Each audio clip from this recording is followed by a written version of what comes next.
হৰি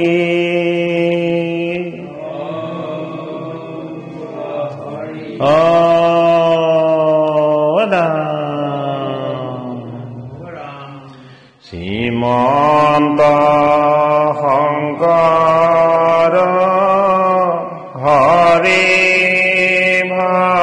ভকতৰ জানা যেন কল্পতৰু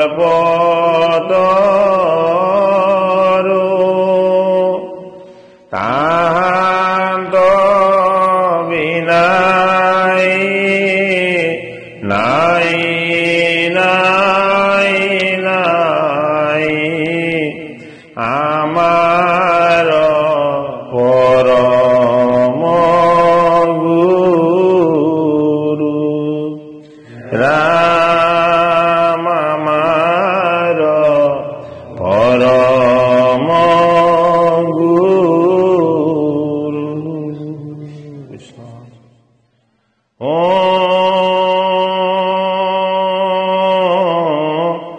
নমো ভগৱতে বাসুদেৱায়। শ্ৰীকৃষ্ণ গীতাৰ ত্ৰয়োদশ অধ্যায় ক্ষেত্ৰ ক্ষেত্ৰজ্ঞ বিভাগটো পদ হে পুনৰপি কৃষ্ণৰ চৰণে নমস্কাৰ হে পংকজ চৰণ প্ৰকাশিত আছে যাৰ কল্পতৰু বৃক্ষ যেন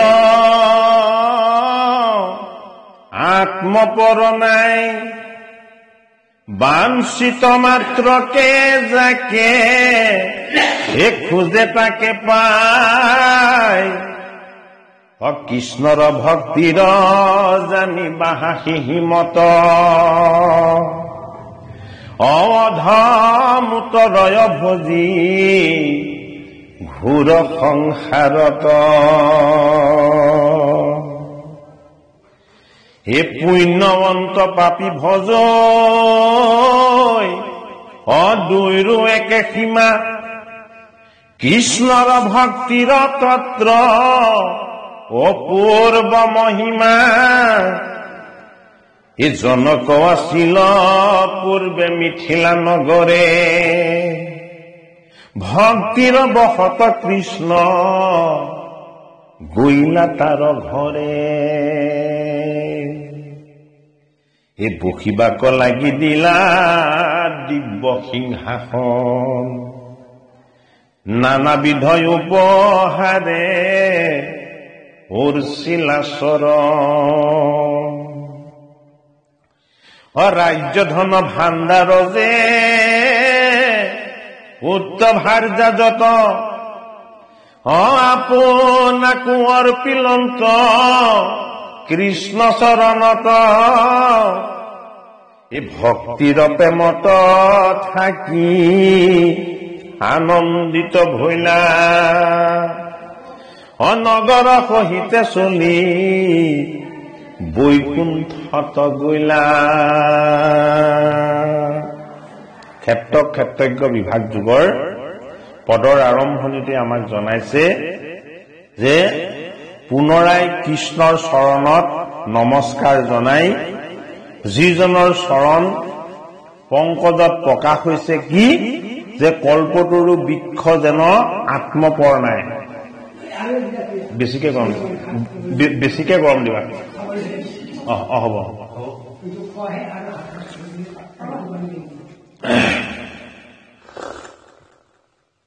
তাৰমানে কৃষ্ণ ভক্তিৰ জানিবাহা সিহিমত অধমো তৰয় ভজি ঘূৰ সংসাৰত। আমি কল্পবৃক্ষ বুলি ক'লে সৰ্বসাধাৰণতে কলগছজোপাকে বুজো নহয় বাৰু। এতিয়া কলগছজোপাই আমাক কিনো নিদিয়ে, পটুৱা দিয়ে, পাত দিয়ে, ফল দিয়ে, হয়নে বাৰু? আৰু তাৰ আলুটো হেৰি কৰিলে খাৰু হয়, হয়নে নহয়? কলগছজোপাই গোটেই গছজোপাই আমাক যিদৰে সকলো আমাৰ প্ৰয়োজনীয়তা যিদৰে আমাক সাধন কৰে,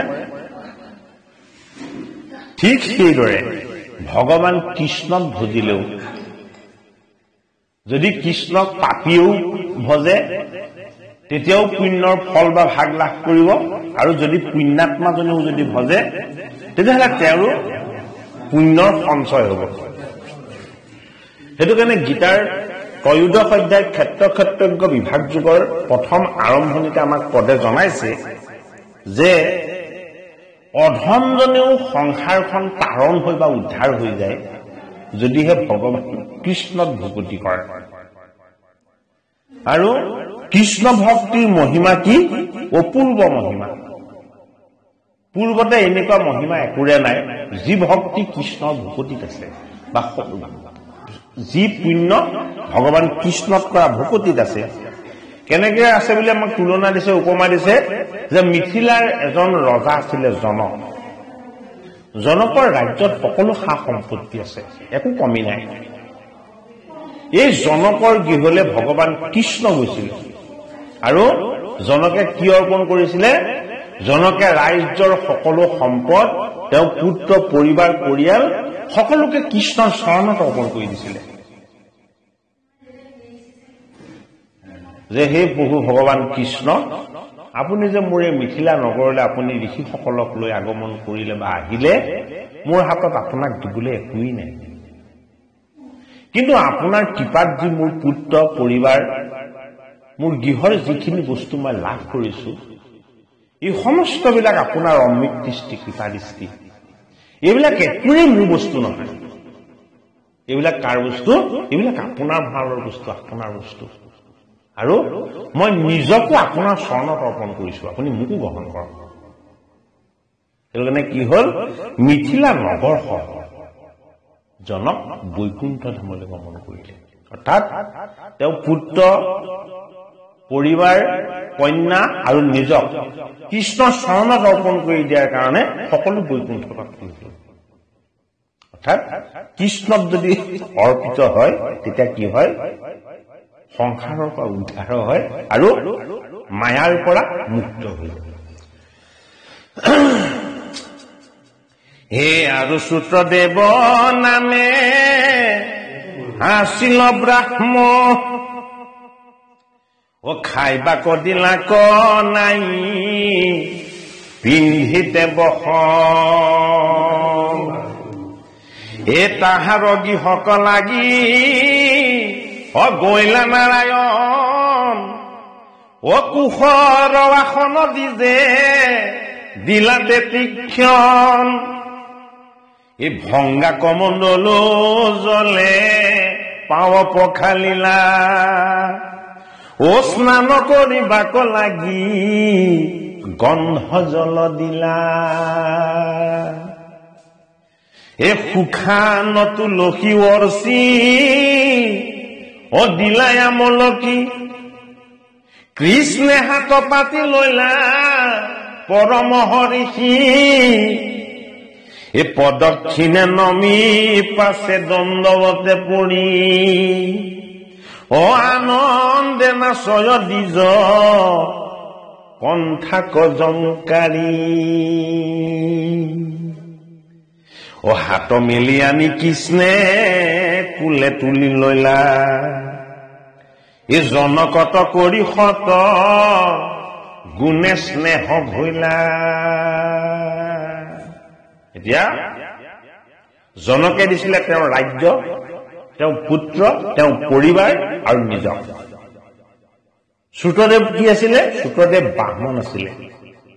তেওঁ ভিক্ষা কৰি যি পায় তাকে তেওঁ গ্ৰহণ কৰে। গতিকে ভিক্ষা সিমানখিনিহে বিচাৰিব যিখিনি তেওঁক দিনটোৰ কাৰণে প্ৰয়োজন হয়, প্ৰয়োজনতকৈ বেছি তেওঁলোকে নলয় কেতিয়াও। সেইটো কাৰণে সূত্ৰদেৱৰ ভগৱান কৃষ্ণক দিবলৈ কি নাছিল? একো সা সম্পত্তি নাই, একো দ্ৰব্য কাৰণ নাই। এটা কমণ্ডলো আছে পানী থোৱা, সেইটোৰ চুকটো ভগা, বহুত পুৰণা, নতুন এটা কিনি লবলৈ সামৰ্থ্য নাই, হয়নে বাৰু?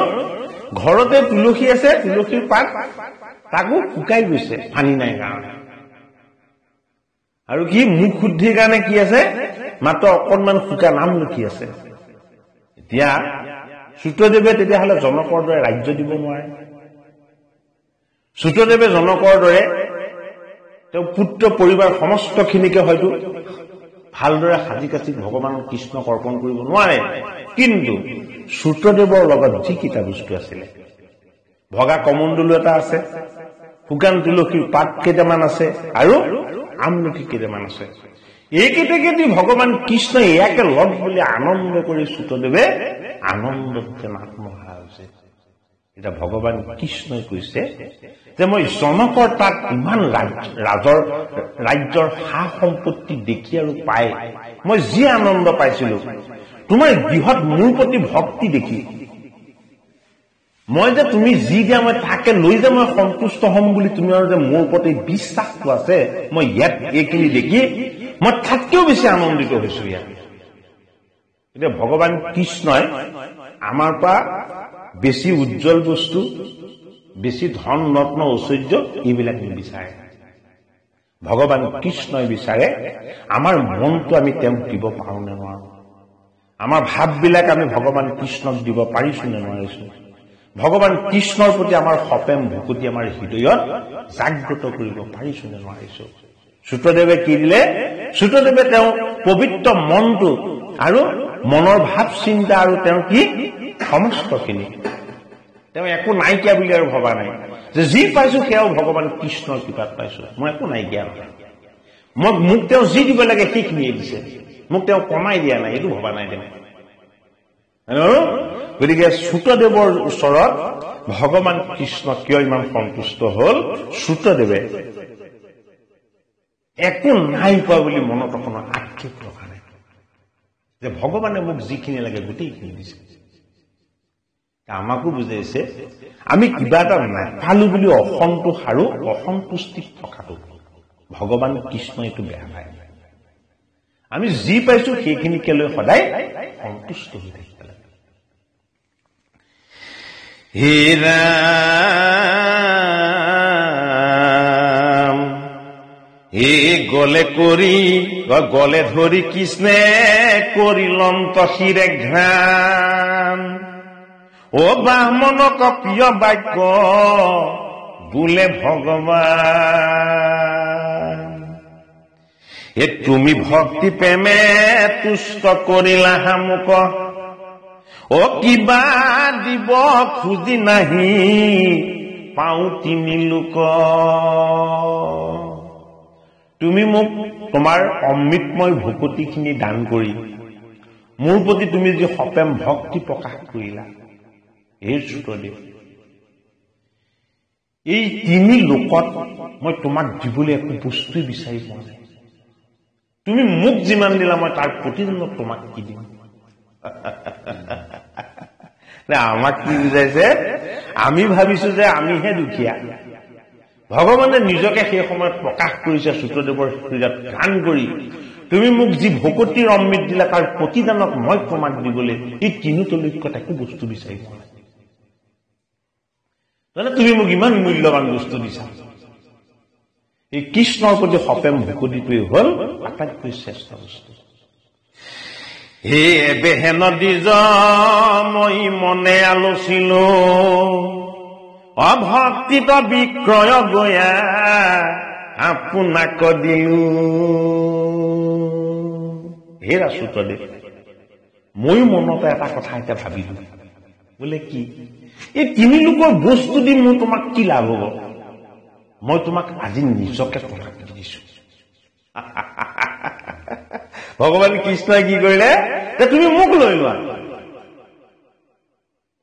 তোমাৰ ভকতিত মই এনেদৰে বশ হৈ গলো অধীন হৈ গলো যে মই আৰু এতিয়া তোমাৰ পৰা আঁতৰত নহয় মই তোমাৰ পৰা নিলগত নহয় বোলে কি এতিয়া মই তোমাৰ হৈ গলো গতিকে আমি ভগৱানক যদি ভক্তি কৰো ভগৱানক যদি শ্ৰদ্ধা কৰো ভগৱানক যদি আমি ভালদৰে ভাল পাওঁ তেতিয়াহ'লে আমাৰ গীতা শাস্ত্ৰই বুজাইছে ভগৱানে তিনি তলৈকৰ সম্পত্তিতকৈও শ্ৰেষ্ঠ তেওঁ নিজকে যেন ভকতৰ ওচৰত অৰ্পণ কৰি দিয়ে সেইটো বুজাইছে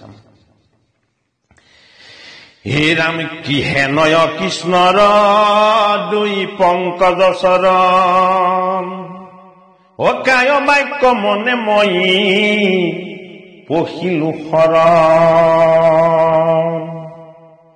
অৰ্জুনৰ শোক দেখি দ্বিতীয় অধ্যায়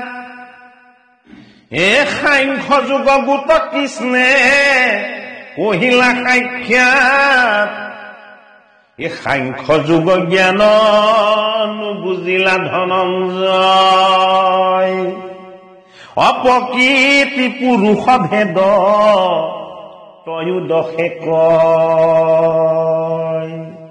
অৰ্জুন বিষাদ আৰু শোকত কাতৰ হৈ পৰিছিল।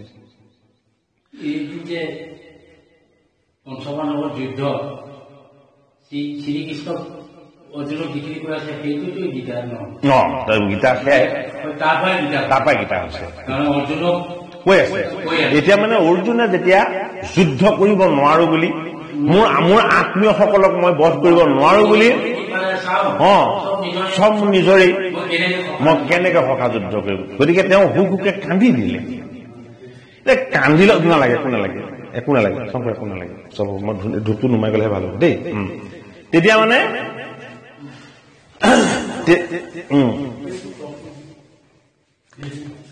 মানে অৰ্জুনে যেতিয়া শোকত ভাগি পৰিলে, শোকগ্ৰস্ত হল, মুখগ্ৰস্ত হল, তেওঁ হুকে কান্দিলে, তেওঁ উঠ দুটা শুকাই গৈছে।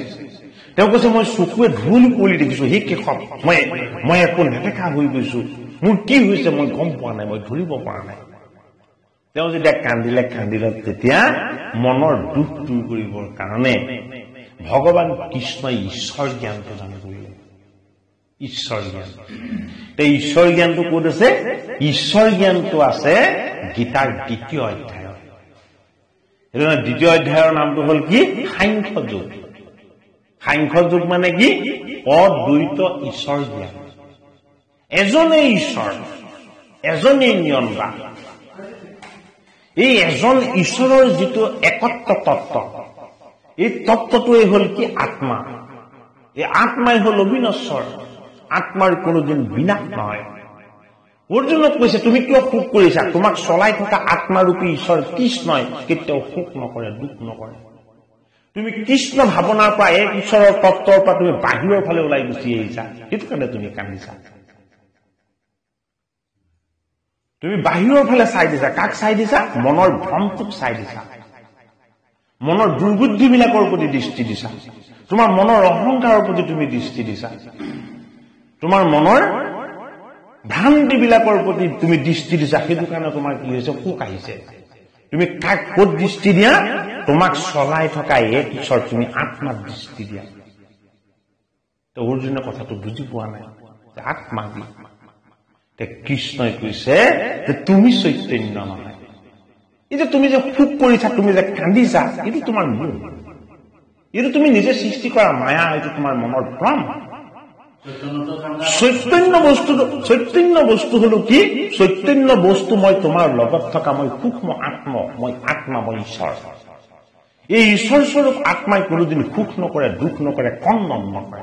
এই অৰ্জুন, তুমি যে মৰা আৰু মৰিব আৰু মাৰিব বুলি কৈছা, এই দেহটো ক্ষয়শীল বস্তু, এই দেহটো বিনাশ হৈ গুচি যায়, এই দেহ কাৰো লগত সদায় নাথাকে। কিন্তু এই দেহক ধৰি থকা, দেহক বিষ্ণু ৰূপেৰে প্ৰতিপালন কৰি থকা মই ৰূপী কৃষ্ণস্বৰূপ আত্মা অবিনশ্বৰ এক ঈশ্বৰ তত্ত্ব, ইয়াৰ কোনোদিন বিনাশ নহয়, ইয়াৰ কোনোদিন ভাগ নহয়, ইয়াৰ কোনোদিন ক্ষয় নহয়।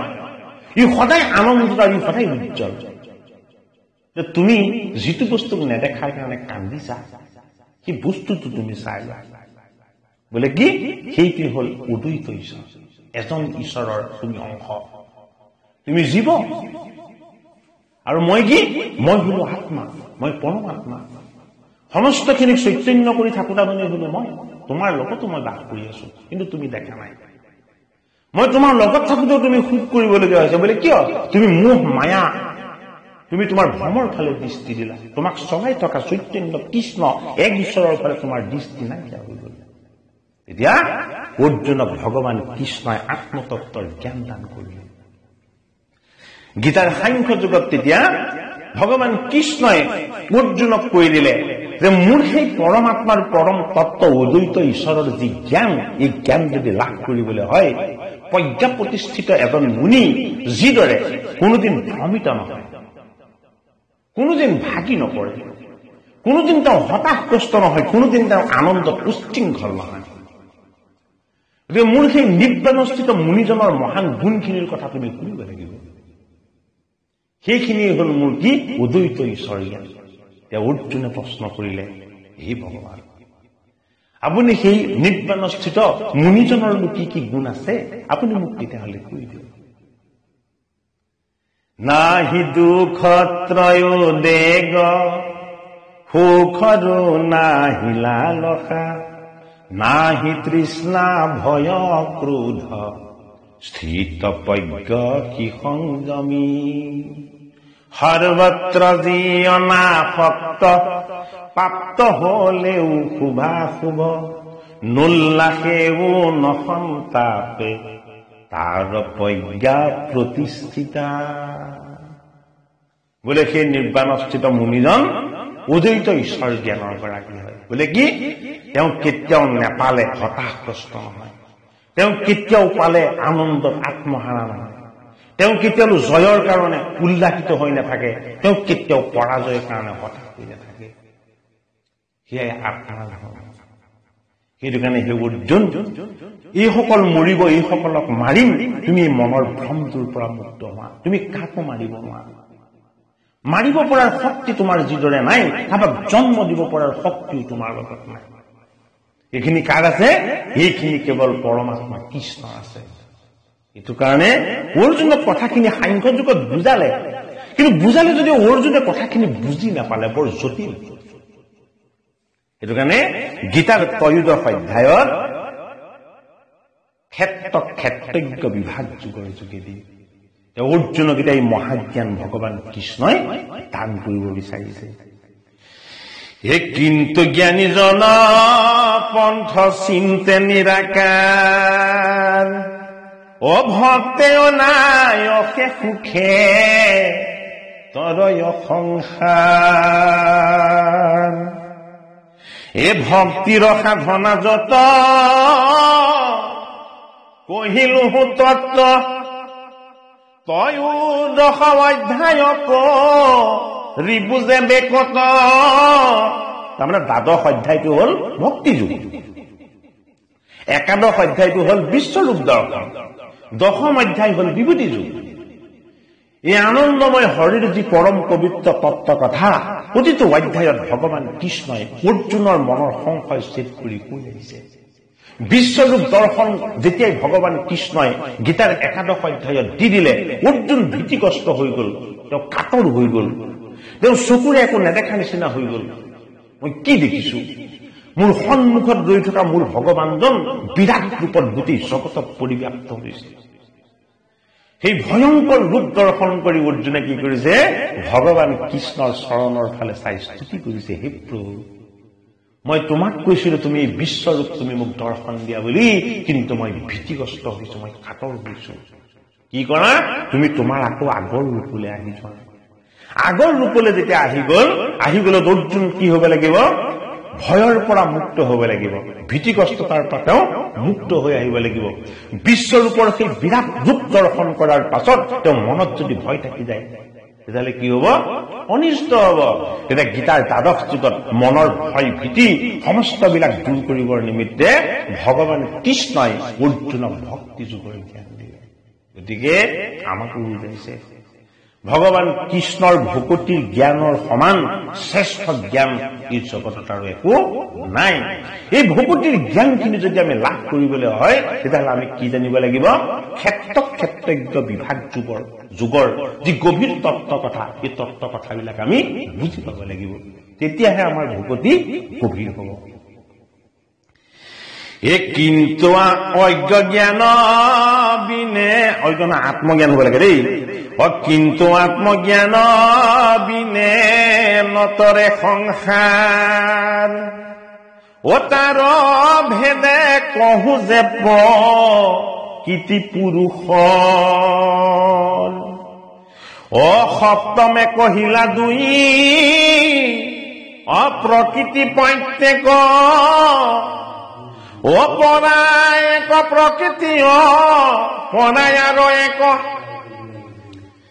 এ দুই প্রকৃতির স্বভাবর যত গুণ ও তাহার লক্ষণ ব্যৱস্থাক কহু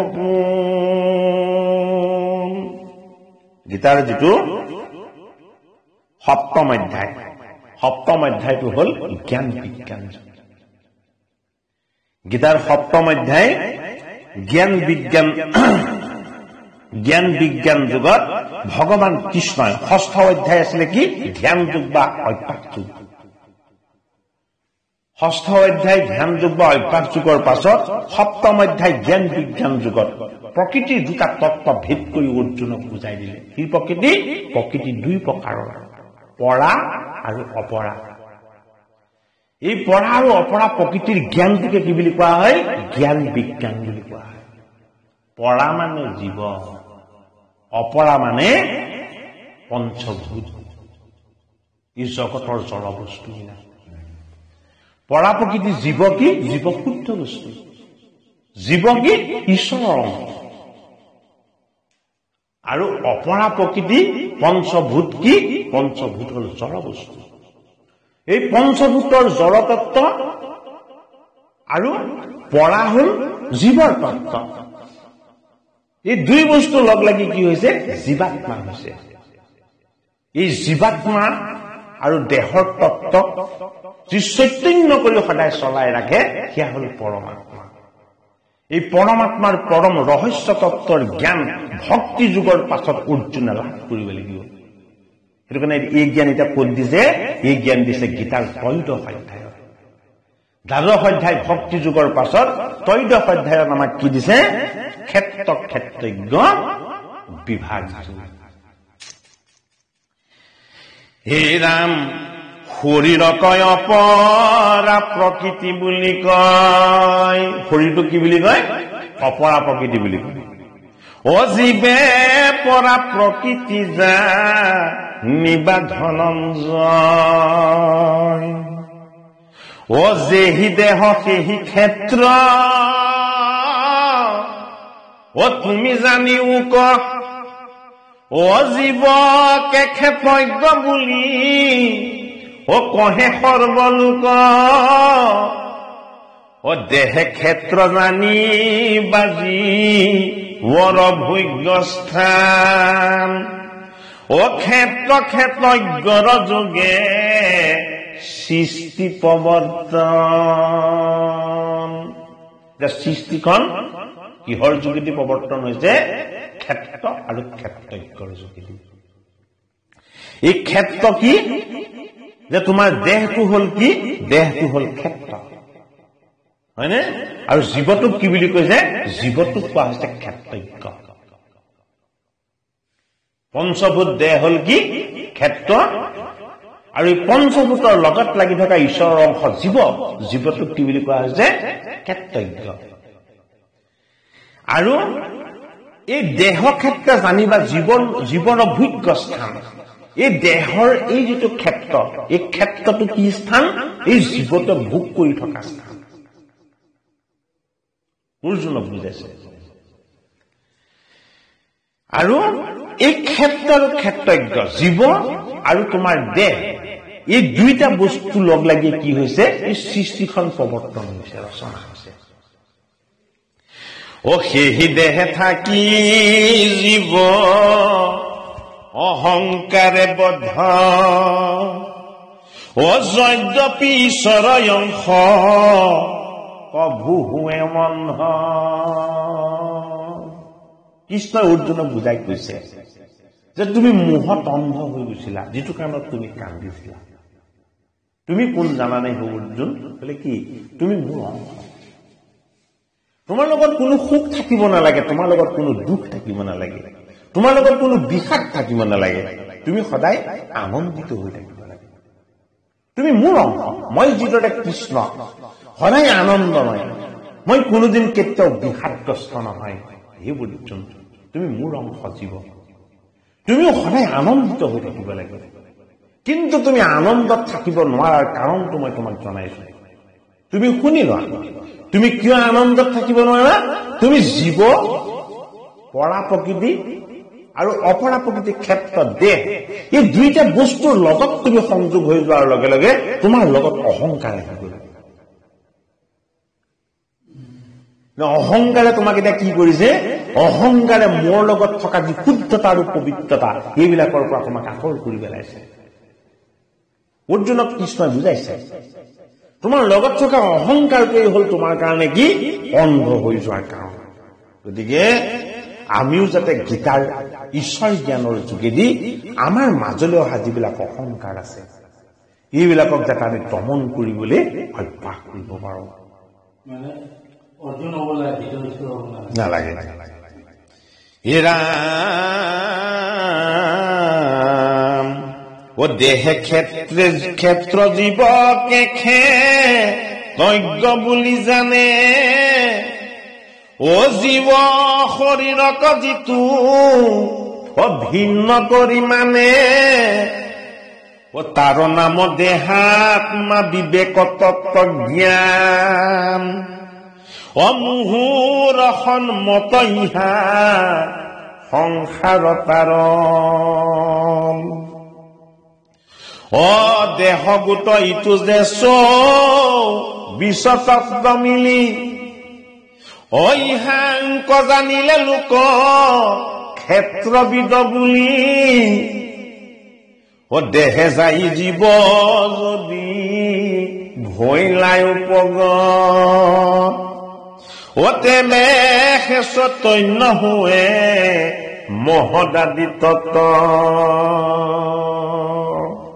ভগৱান কৃষ্ণই অতি জটিল কথাখিনি অৰ্জুনক বুজাই কৈ দিছে যে হে অৰ্জুন, জীৱৰ শৰীৰটোক যিজনে ভিন্ন জ্ঞান কৰে সেইজনে কি বুলি কয়? তাৰ নামটোৱে হল কি? দেহাত্মা বিবেক আৰু তত্ত্ব জ্ঞান। জীৱ আৰু শৰীৰৰ মাজত যি পাৰ্থক্য বিচাৰ কৰিব জানে, জীৱ আৰু শৰীৰ এই দুটা বস্তুৰ মাজত পৰা আৰু অপৰা, এই দুই প্ৰকৃতিৰ মাজত যি বিচাৰ কৰি ল'ব জানে কিন্তু পাৰ্থক্য আছে বুলি, সেইজন কি বুলি কৈছে? যে সেই যিজনে জানি গৈছে সেইজনে দেহাত্মাক জানিছে, মনৰ বিবেকক জানিছে, আৰু কি জানিছে? তেওঁলোকে জীৱৰ তত্ত্বজ্ঞান লাভ কৰিছে। সেইটো কাৰণে মুহুৰ সন্মত ইহা সংসাৰ তৰণ। সেইটো কাৰণে মোৰ সন্মতি বোলে কি? যে তুমিও জানিব লাগিব দেহাত্মা, বিবেকবোধ আৰু তত্ত্বজ্ঞান, এই তিনিটা বস্তুৰ বিষয়ে হে মোৰ সখা অৰ্জুন তুমি জানিব লাগিব। তেতিয়া তুমি কি হবা? তুমি এই দুখ কষ্ট যান্ত্ৰণা সংসাৰৰ এই জড় বন্ধন বিলাকৰ পৰা তুমি উদ্ধাৰ হৈ গুচি যাবা। এই দেহটোক লগ লাগি কি হৈছে? দেহটোক লগ লাগি আমাৰ 24 তত্ত্ব গঠিত হৈছে। এই 24 তত্ত্ব যদি কোনোবাই ভালদৰে জানে সেইজনক ক্ষেত্ৰজ্ঞবিদ বুলি কোৱা হয়। যিজনে 24 তত্ত্বৰ বিষয়ে ভালদৰে জানে আৰু বুজি পায় আৰু অনুভৱ কৰে সেইজন হল ক্ষেত্ৰজ্ঞবিদ। ক্ষেত্ৰজ্ঞবিদ কোন? ভগৱান কৃষ্ণ। হে ৰাম দেহে যাই জীৱ যদি ভৈলাই উপগত, তেবে চৈতন্য হুৱে মহদাদি তত্ত্ব। এই জড় দেহটোলৈ গৈ কেনেবাকে জীৱ যদি প্ৰৱেশ হৈ যায় তেতিয়াহ'লে কি হয়?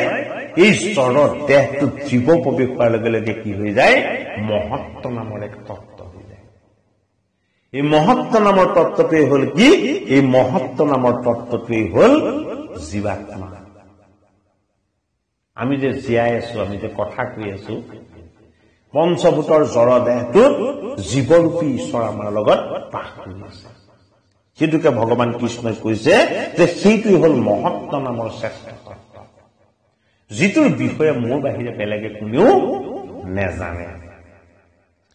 এই তিনি গুণে থাকি কৰ্মেন্দ্ৰিয় প্ৰবৰ্তয়, অমিছাই অহংকাৰে জীৱ তাতে বদ্ধ হয় জীৱ পৰমাত্মা বেদে একে নিৰূপয় তত্ত্বমসি বাক্যে জীৱ ঈশ্বৰক কয় এহিমতে জীৱ বন্ধ কহিলো প্ৰকাৰ যেন মতে মুক্ত হয় কহো প্ৰণবাৰ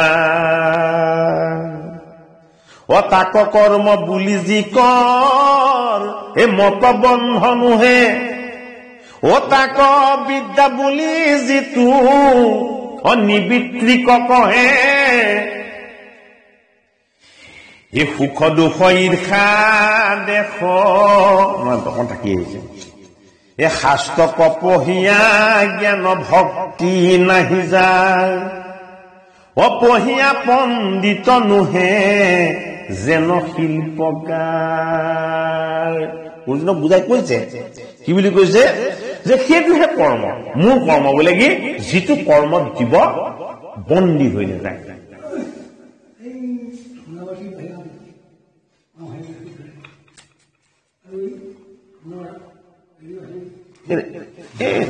নালাগে দিব দিয়ক বাহিৰত দিলে ধোঁৱাই দিগদাৰ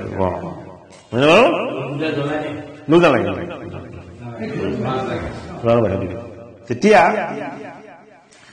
কি বুলি কৈছে যে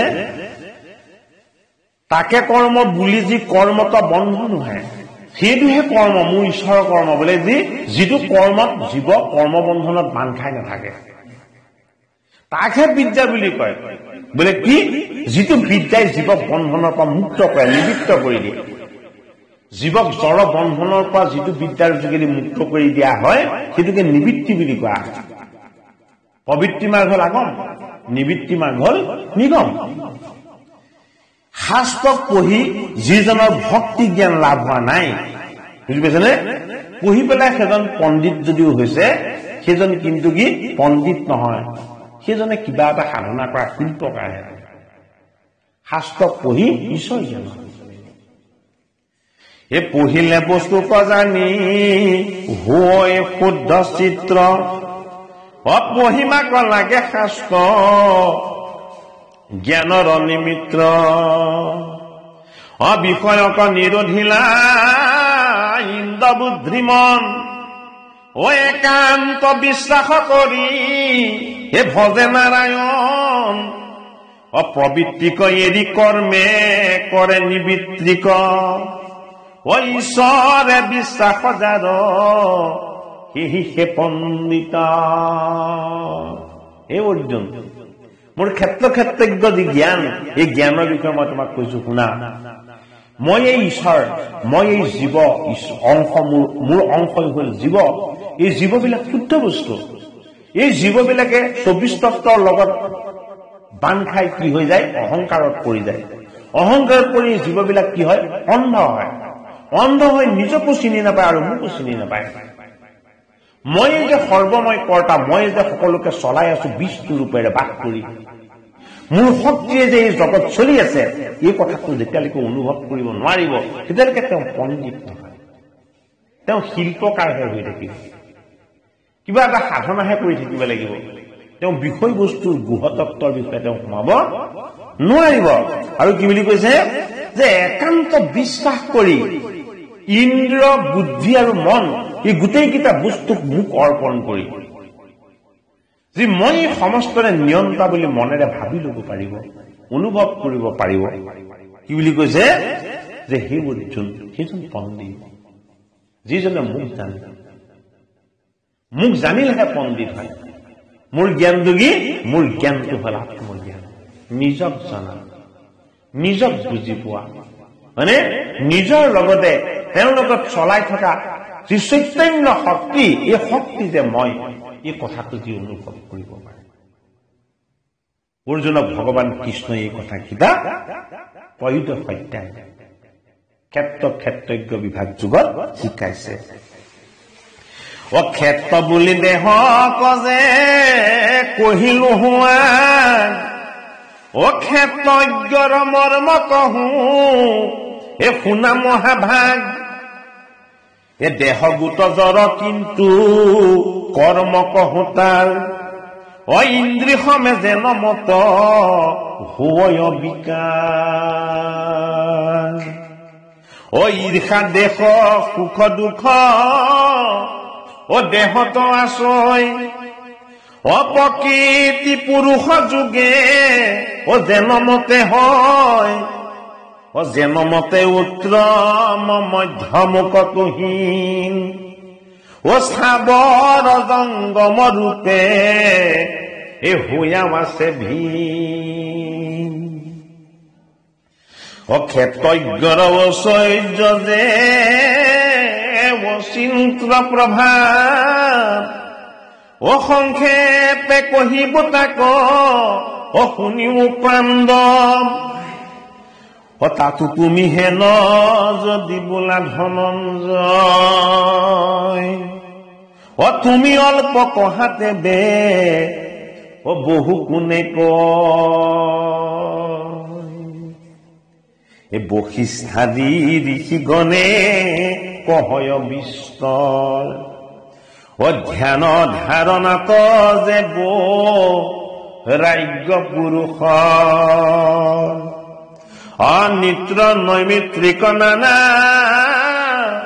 ও দেৱতাৰ ভেদ ও পূজা বিধি ভাৱে বিস্তৰ কহে বেদ ও ব্ৰহ্মসূত্ৰে ব্ৰহ্মক যে ও বুজাৱে সাক্ষাৎ ও যদ্ৰী ব্ৰহ্ম নাহি প্ৰাণী ও কাত হন্তে যাত আকৌ অৰ্জুনক ভগৱান কৃষ্ণই কৈছে অৰে তুমি মোক প্ৰশ্নও কৰিব পাৰা তুমি মোক কি প্ৰশ্ন কৰিব পাৰা যে তুমি অল্পতে গোটেইখিনি যদি তুমি কৈ দিব পাৰা তেতিয়াহ'লে বহুত কথা কৈ থকা ঋষিসকলৰ কথা আমি কি বুজিম কি বুলি কৈছে যে বশিষ্ঠ আদি ঋষিসকলেতো বহুত কথাই কয় কি বুলি কয় যে ধ্যান ধাৰণা প্ৰত্যাহাৰ আসন যি যোগৰ 6টা অংগ সেই 6টা অংগৰ যোগেদি সাধনা কৰিলেহে ঈশ্বৰক লাভ কৰিব পৰা যায় কৃষ্ণই কৈছে বোলে কি সেয়া শুদ্ধ কথা নহয় বশিষ্ঠ আদি ঋষিসকলে ধ্যান ধাৰণাৰ যোগেদি নিৰ্গুণ নিৰাকাৰ সাধনাৰে ঈশ্বৰক পাব পৰাৰ কথা যিটো কৈছে এইটো বৰ জটিল বিষয় ভগৱান কৃষ্ণই কৈছে সেই কথা কি বুলি কৈছে যে নিত্য নৈমিত্তিক নানা দেৱতাৰ ভেদ নিত্য আৰু নৈমিত্তিক এই দেৱতাবিলাকৰ কিছুমান কি আছে ভেদ আছে আৰু পূজা বিধি ভাৱে বিস্তৰ কহে বেদ আৰু বেদেতো পূজা বিধি বিভিন্ন ধৰণৰ কথা বৰ বিস্তৃতভাৱে কৈছে আৰু কি বুলি কৈছে যে ব্ৰহ্মসূত্ৰই কৈছে যে ব্ৰহ্মক যদি নাজানে তেতিয়াহ'লে ঈশ্বৰক জানিব নোৱাৰে ব্ৰহ্মসূত্ৰই কৈছে আৰু যদি ব্ৰহ্ম নাহি পানী কাট সন্তে যাত যদি ব্ৰহ্ম বুলি একো বস্তু নাথাকে তেতিয়াহ'লে পানী ক'ৰ পৰা উৎপত্তি হ'ব এই কথাও ব্ৰহ্মসূত্ৰই জনাইছে এই কাৰণ নভয় তাৰ কাৰ্যনো হে সত্য ও যেন কুম্ভকাৰ বিনে এই ঘট পাইবা কৈছে যে কাৰণ বুলি এটা বস্তু থাকিব লাগিব কাৰণ যদি নাথাকে তেতিয়াহ'লে কাৰ্য কেনেকৈ উৎপত্তি হ'ব যিদৰে কলহ বনোৱা যদি এজন মাটিৰ পাত্ৰ বনোৱা যদি এজন কুম্ভকাৰ নাথাকে তেতিয়াহ'লে মাটিৰ পাত্ৰবিলাক কেনেকৈ বনিব অৰ্থাৎ আমাৰ দেহটো হ'ল মাটি আমাৰ দেহটোক নিৰ্মাণ কৰা এজন কোন আছে কুম্ভকাৰ আছে এই কুম্ভকাৰজন কোন সেই কুম্ভকাৰজন হ'ল পৰমাত্মা ঈশ্বৰ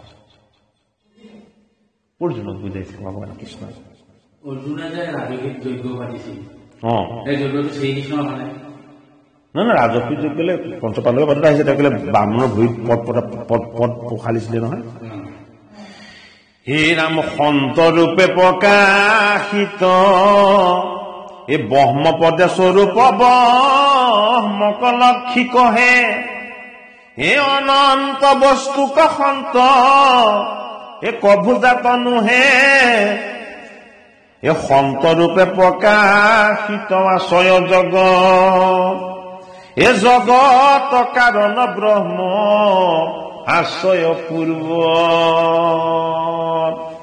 এই জগতখন কি? এই জগতখন হল কাৰণ ব্ৰহ্ম। পূৰ্বতেও এই ব্ৰহ্ম কি হৈ আছিলে? এই পৰম ব্ৰহ্মই আছিলে। পৰম ব্ৰহ্মৰ পৰাহে উৎপত্তি হৈছে এই জগতখন কাৰণ ৰূপত ভগৱান কৃষ্ণ কৈছে। এহি মতে বিস্তৰ যে কহিলো পূৰ্বত, মই পুনু অল্প কৰি কহিলো সাম্প্ৰত। পিঠি অপতে জবায়ু আকাশ অপৰ, এ ৰূপৰ সগন্ধ স্পৰ্শ শব্দ তন্মাত্ৰ, জ্ঞানন্দিয় কৰ্মেন্দ্ৰিয় মহদ অহংকাৰ, হে মন বুদ্ধি চেতন পৰ কীৰ্তি নামতাৰ। এ 24 তত্ত্বক জানা কহে ভূতগাম, সবে কথাই ভৈলে তাৰ দেহ নাম। এই সুখ দুখ ঈৰ্ষা দেশ ভয় দেহ ভয়, সকলে মনৰ ধৰ্ম আত্মাৰ নহয়। অৰ্জুনক কথাটো বুজাই কৈ দিছে যে সুখ দুখ হাঁহি কান্দোন ভয় অভয়, হে অৰ্জুন, এইবিলাক আত্মাৰ গুণ নহয়। এইবিলাক কিহৰ? এইবিলাক দেহৰ বস্তু, এইবিলাক অস্থায়ী বস্তু। আত্মাৰ গুণ কি? আত্মাৰ গুণ হল সদায় আনন্দিত। আত্মাৰ গুণ কি? সদায় অখণ্ডিত। আত্মাৰ গুণ কি? সদায় স্থিৰ, ই কেতিয়াও বিচলিত নহয়। ভগৱান কৃষ্ণ অৰ্জুনক ইয়াত বুজাইছে। এই মনৰ ধৰ্মক জীৱে মানে আপোনাৰ, আপোনাক নজানয় থাকি বিদ্যা। মই সুখী দুখী বুলি কৰে অহংকাৰ, এহি মতে জীৱ বৰ্গ নেৰাৱে সংসাৰ। সংসাৰী হয় মুক্ত শুনা কহো কথা, যিমতে ৰাৱে বন্ধ কৰিলো ব্যৱস্থা। অৰ্জুনক কৈছে যে সুখ দুখ হাঁহি কান্দোন এইবিলাক তোমাৰ দেহৰ ধৰ্মহে, এইবিলাক আত্মাৰ ধৰ্ম নহয়। তোমাৰ দেহৰ লগত আহি যোৱা অহংকাৰৰ কাৰণে তুমি কি হৈ যোৱা? ঈশ্বৰৰ জ্ঞানৰ পৰা তুমি আঁতৰ হৈ যোৱা, তুমি অন্ধ হৈ যোৱা। গতিকে সেই অৰ্জুন, এই সংসাৰত থকা জীৱবিলাক কেনেদৰে সংসাৰৰ বন্ধনৰ পৰা মুক্ত হৈ যাব, মই তোমাক তাৰ এটা ব্যৱস্থাটোৰ কথা কওঁ, তুমি শুনা। ঈশ্বৰক নভজিলে নতৰে সংসাৰ, ভজি বজিমতে দেখা ধন কহুতাৰ। কি বুলি কৈছে? জীৱ যদি উদ্ধাৰ হবলৈ হয় কি কৰিব লাগিব? ঈশ্বৰক বুজিব লাগিব। ঈশ্বৰক নভজিলে জীৱই যিমান বস্তু দ্ৰব্য কাৰণ গোটালেও কেতিয়াও জীৱ উদ্ধাৰ নহয়, ই বন্ধনতে পৰি থাকিব। ঈশ্বৰক যেতিয়া ভকুতি কৰিব তেতিয়া জীৱৰ ঈশ্বৰ জ্ঞান লাভ হব। এই ঈশ্বৰ জ্ঞানৰ যোগেদিহে জীৱই নিজক চিনি পাব, হয়নে? নিজক কি বুলি চিনি পাব? যে আচলতে মই একো নহয়, মই জড় বস্তুহে। মোৰ লগত থকা এই মই বুলি থকাটো অহংকাৰহে, মোৰ লগত সত্য বস্তু এটাইহে আছে। বোলে কি? সেইটোৱে হল ঈশ্বৰৰ শক্তিখন। ভগৱান কৃষ্ণৰ যে আত্মাৰূপী ঈশ্বৰৰ শক্তি, এই শক্তিকণ কোনোদিন বিনাশ নহয়। অৰ্জুনক বুজাইছে, হে অমানিত্ৰ আদি কৰি কুৰিতা প্ৰকাৰ, এ পৰম উপায় জানা ভক্তি সাধিবাৰ। যাক বোলে অমানিত্ৰ কথা কহুতাৰ, গুণক সংখ্যা নকৰিবাই আপোনাৰ। হে চতুৰ্মাস্য কৰো বুলি হে মৎস্য মাংস খাই, নখ দাড়ি বহাই ফুৰে লোকক দেখাই। এনুৱা লোকক ধৰ্ম ধজি বোলে লো, এহি গোট দম্ভ কিন্তু তাক এৰিও এইবিলাক দম মালি এইবিলাক এৰা মানে লোকক দেখুৱাবৰ কাৰণে ভকুতি নহয় হে কৃষ্ণ হে অৰ্জুন মই স্বৰূপ ঈশ্বৰ কৃষ্ণক সন্তুষ্ট কৰিবৰ কাৰণেহে ভকুতি তুমি আনক দেখুৱাবৰ কাৰণে ভকুতিটো নহয় এ কদাচিতো নকৰিবা পৰৰ পীড়াক অহিংসা নিশ্চয় বুলি জানিবা হাতাক পৰে তৰে মন্দক বুলি কৰে তিৰস্কাৰ সহিতে পাৰয় যদি ক্ষমা নামতা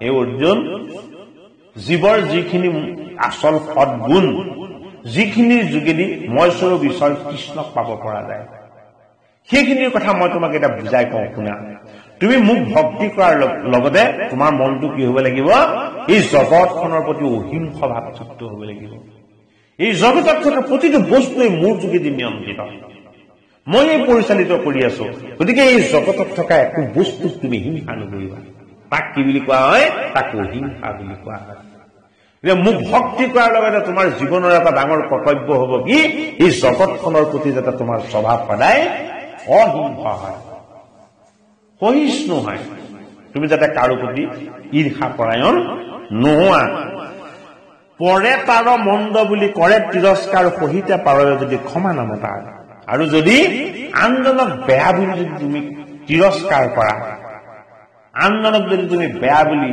তুমি যদি বাক্য ৰাখা তেতিয়াহ'লে তোমাৰ সেই মনৰ ভাৱটোক মন্দ বুলি কোৱা হয় বেয়া বুলি কোৱা হয় বেয়া লক্ষণ বুলি কোৱা হয় আৰু তোমাক যদি কোনোবাই কিবা বেয়াকে কওঁতেও তুমি যদি তাক সহ্য কৰি যদি তুমি তাৰ কোনো ধৰণৰ একো প্ৰতিকাৰ নকৰা মুঠ যদি তুমি অৰ্পণ হৈ থাকা তেতিয়াহ'লে সেই গুণটোক কোৱা হয় ক্ষমা বুলি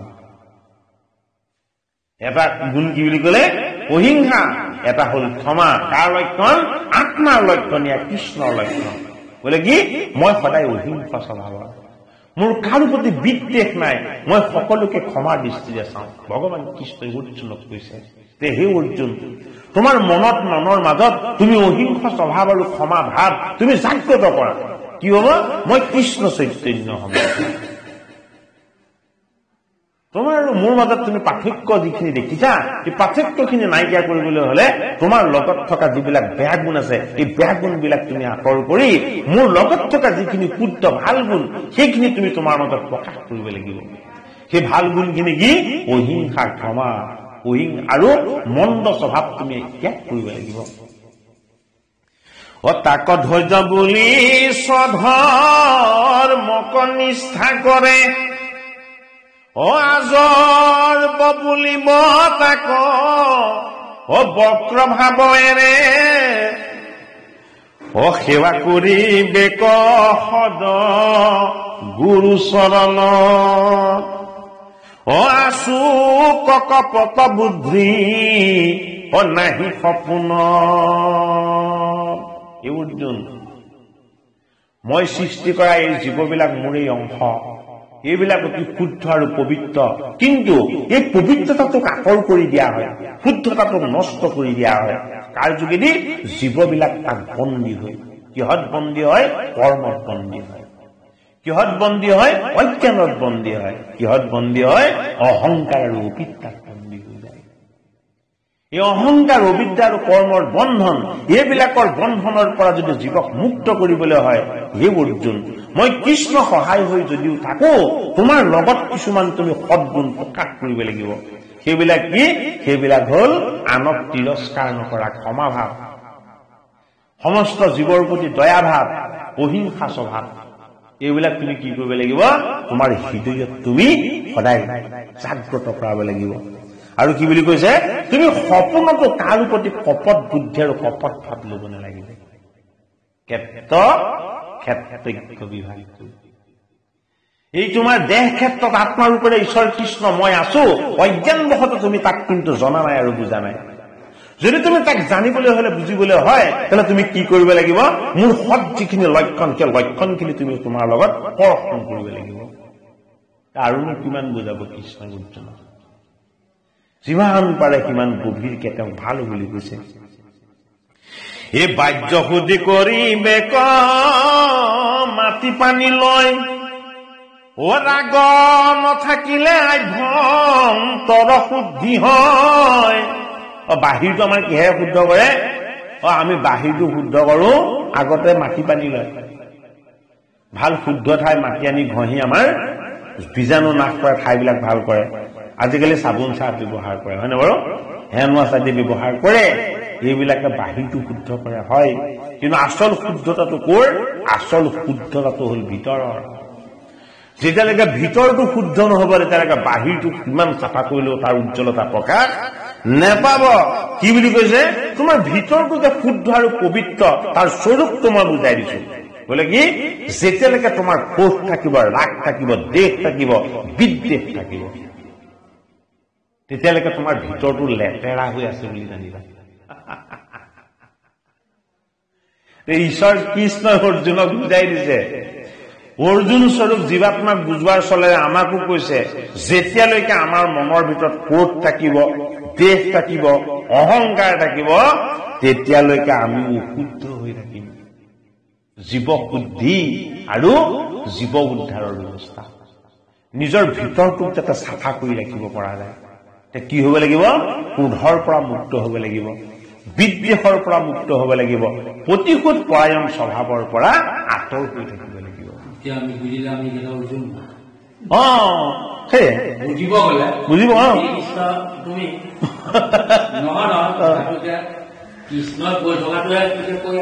কৃষ্ণ কৈ থকাটো কৈ আছো, লব লাগিব। হে নাম বিষয়ত ইন্দ্ৰিয়ৰ বৈৰাগ্য মিলয়, জন্ম মৃত্যু দুখে সংসাৰ ৰত হৈবে ভয়। এই মনৰ নিয়মে হৈব দেহৰ সংযম, সুখ দুখ যদি হুৱে তাতো হৈব। অৰ্জুনক আচল জ্ঞানটো দিলে কৃষ্ণ। হে অৰ্জুন, তুমি শুদ্ধ হৈ যাবা, তুমি পবিত্ৰ হৈ যাবা, তুমি পুণ্যৱান হৈ যাবা। বোলে কেনেকে তুমি পুণ্যৱান হৈ যাবা? যে তুমি যেতিয়া তোমাৰ স্বভাৱবিলাকক ক্ষমাশীল কৰিবা, দয়াশীল কৰিবা, অহিংস স্বভাৱযুক্ত কৰিবা, সদায় কাৰো প্ৰতি তুমি সপোনতো কেতিয়াও বিদ্বেষ ভাৱ নাৰাখিবা, তেতিয়া কি হব বুলি কৈছে? তেতিয়া তোমাৰ মনলে একো বস্তুৰ প্ৰতি আৰু কামনা নাথাকিব। তুমি কামনা, বাসনা আৰু বন্ধন এইবিলাকৰ পৰা তুমি মুক্ত হবা। তুমি কি হৈ যাবা? তোমাৰ সংসাৰৰ দুখ যান্ত্ৰণা, কষ্ট আৰু ভয় এইবিলাকৰ পৰা তুমি বিৰাগ হৈ যাবা, মুক্ত হৈ যাবা। যিবিলাকে তোমাক সদায় আমনি দি থাকে, কষ্ট দি থাকে, এই বেয়া বস্তুবিলাকৰ পৰা তুমি মুক্ত হবা। তাকে কি বুলি কৈছে? বৈৰাগ্য। আমাৰ আকৌ বৈৰাগ্য বুলি কলে কি বুলি কয়? বিয়া বাৰু নকৰাকে গৃহ সংসাৰ ত্যাগ কৰি গৃহৰ পৰা ওলাই যোৱাটো বৈৰাগ্য বুলি কৈছে। আৰে বৈৰাগী বিলাকতো বেছি বন্ধনকাৰী। দেখাকে যি বৈৰাগ্য পালন কৰিছে কিন্তু বেছি বন্ধনকাৰী। ভিতৰি যাৰ বৈৰাগ্য হৈ গৈছে সেইজনে আচল বৈৰাগী। যিজনৰ একো বস্তুৰ প্ৰতি লোভ নাই, কাৰো প্ৰতি বিদ্বেষ ভাৱ নাই, মানে সেইজন হল আচল বৈৰাগী। গীতাই সেইটো জ্ঞান আমাক দিব বিচাৰিছে। হে ৰাম, ৰাগ নাথাকিলে আভ্যন্তৰ শুদ্ধি হয়, মনৰ নিয়মে হৈব দেহৰ সংযম। মনটোক যদি নিয়ন্ত্ৰণ কৰিব পৰা যায় তেতিয়াহ'লে দেহত সংযম আহিব। সংযমটো কিহে ভংগ কৰে? আমাৰ মনটো। মনটোক যদি কণ্ট্ৰল কৰিব পৰা যায়, নিয়ন্ত্ৰণ কৰিব পৰা যায়, তেতিয়াহ'লে সংযম আহিব। আৰু সংযম যেতিয়া আহিব তেতিয়া কি হব? তুমি সমস্ততে সমদৃষ্টি ৰাখিব পাৰিবা। ভেদ দৃষ্টিটো তোমাৰ পৰা আঁতৰ হৈ যাব। হে ভাৰ্যা পুত্ৰ গৃহ তনুহিকে আশকতি, ঈশ্বৰ পদৰা বিন্দে নচাৰিবে মতি। যেতিয়া তোমাৰ স্বভাৱ সমভাৱযুক্ত হব, এই জগতখনক যেতিয়া তুমি ঈশ্বৰময় জ্ঞান কৰিবলৈ অভ্যাস কৰিবা, তেতিয়া তোমাৰ কি হব? ভাৰ্যা পুত্ৰ আৰু গৃহ এইবিলাকত তোমাৰ আসক্তি নাইকিয়া হ'ব। ভাৰ্যা পুত্ৰ আৰু গৃহটো গীতাই তত্ত্বৰ অৰ্থতে কৈছে। ভাৰ্যা মানে কি হয় আমাৰ মনৰ ভাৱবিলাক, যিবিলাক ভাৱে আমাক বেয়াৰ ফালে লৈ যায়, কামনা আৰু বাসনাৰ ফালে লৈ যায়, সেইবিলাক হ'ল ভাৰ্যা। পুত্ৰ মানে কি আমি যিটো মনত মোহ ৰাখো, এইটো মোৰ, এইটো মই ল'ব লাগিব, এইটো মই খাব লাগিব, এইটো মই সঞ্চয় কৰি ৰাখিব লাগিব, এইটো মই মৃত্যুৰ সময়লৈকে ৰাখিব লাগিব, এই মোহটো হ'ল আমাৰ পুত্ৰ। এটা হ'ল ভাৰ্যা, এটা হ'ল পুত্ৰ, হয় বাৰু? আৰু আমাৰ গৃহটো কি?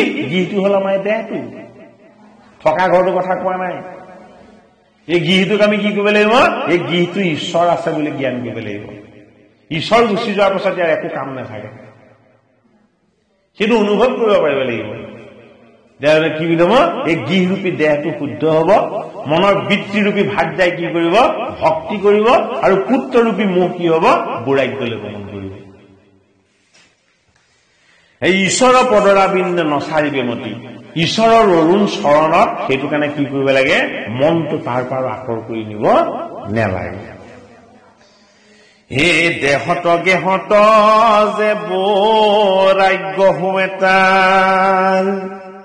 অময়ী সুখী দুখী এৰি বেক অহংকাৰ।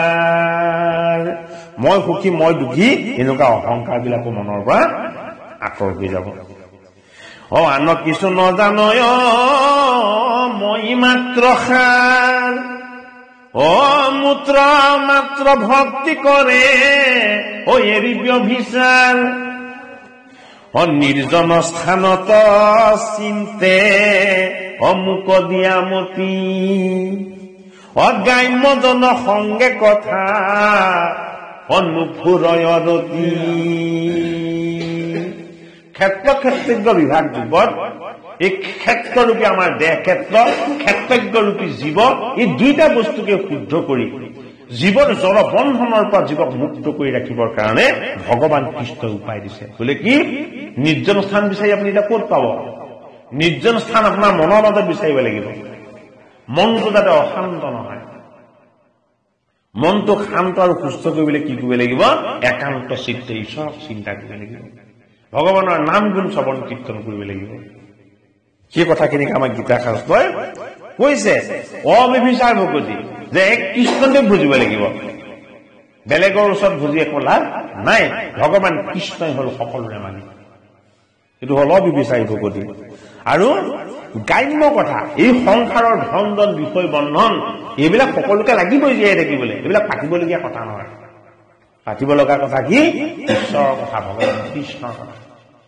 সেইখিনি কথা পাতিলেহে আমাৰ পুণ্যৰ ভাই লাভ হ'ব। হে আত্মাৰ চিন্তনে শুদ্ধ নকৰিলে মন, হে ব্ৰহ্মপৰ হৈয়া কৰে মুখৰ বৰ্ষণ। হে অমান মিত্ৰ আদি কৰি কুৰিতা সাধন, হয় অতি ব্যতি দেখে যাওঁত সকলো অজ্ঞান। মই সে জ্ঞানৰ যে ধনয় অনুভাৱে, আত্মাক জানিবে মাত্ৰ হে মুখ গতি পাৱে। যাক বুলি ব্ৰহ্মতাৰ আদি অন্ত নাই, বিধি মুখে হি বেদ কহন নযায়। নিষেধৰ মুখে ব্ৰহ্মা নিগমে কহয়, ব্ৰহ্মৰ বিস্তৰ শক্তি স্বভাৱে এনয়। স্বৰূপত নিৰাকাৰ নাহিকে বিয়য়, অজিমতে ব্যাপিয়া সুশুনা ধনঞ্জয়। হস্তপদ ক্ষীৰ মুখ কৰ্ণ গুজ সখী, কতি পেট উৰু সৰ্ব তাত আছে ঢাকি। যে বেথাকে সৰ্বেন্দ্ৰিয় বিষয় তথিত, যে বেনাহি হস্তপদ দেহা বিবৰ্জিত। হস্তপদ নভলেও ধৰিয়া নয়, অনাহি চকু তথাপিও দেখিতে পাও হে নাহি কৰ্ণ তবু শব্দ শিকে শুনে পুন অযদি নিৰাকাৰ তবু ধৰে নানাতনো হে যদ্যপ্ৰিয় সংগত ভূ সংসাৰ কতৰে অস্বভাৱে নিৰ্গুণ সদা গুণ ভোগ কৰে